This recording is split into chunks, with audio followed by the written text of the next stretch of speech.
One would hardly suspect that this old man was the most infamous criminal on Texas death row. Out of curiosity, how many people do you think you killed?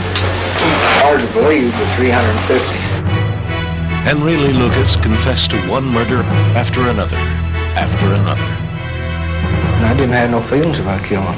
It's just a thing like he just drank a drink of water, really. Detectives from all around the country lined up to question him. He could make that interviewer believe anything. The sheer number of murders to which Lucas confessed literally defied belief. There are murderers out there running free because of Lucas.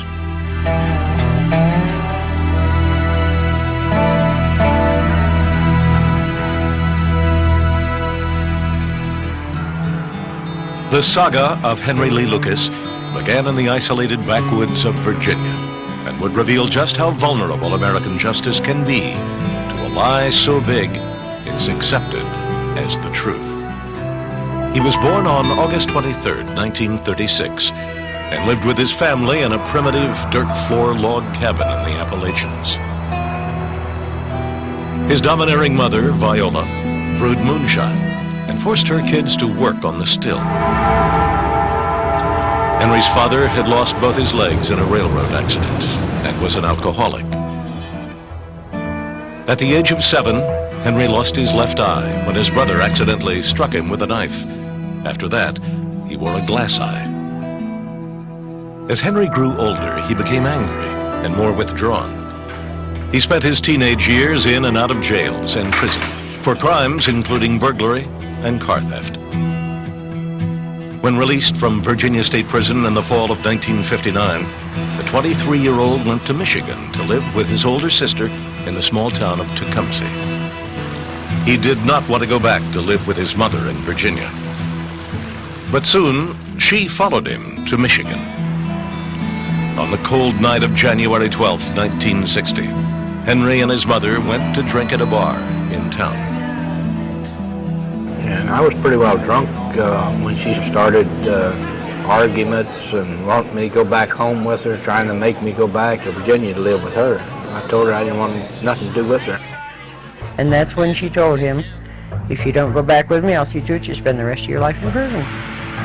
They kept arguing on the way back to the sister's home. In the upstairs bedroom, the fight turned violent. When it was over, Viola lay motionless on the floor. Lucas ran out of the house and skipped town. The next day, Henry's sister found her 74-year-old mother dead. She had died of a stab wound in her neck. Henry was the last person seen with his mother. A warrant was issued for his arrest. But Lucas was nowhere to be found. A few days later, he ended up in Toledo, Ohio. I was picked up by a state trooper. He said I looked funny, you know, with a big heavy coat on, you know. He said, well, he just looks suspicious, you know. When the trooper discovered there was a warrant out on Lucas, he arrested him and notified Michigan police. Under questioning, the suspect said that in the heat of the argument, quote, I hit her, and I had a knife in my hand, but I do not know if I got the pocket knife from my pocket or just had it in my hand. Lucas added that when his mother dropped to the floor, he realized that the knife blade was open and that he had seriously hurt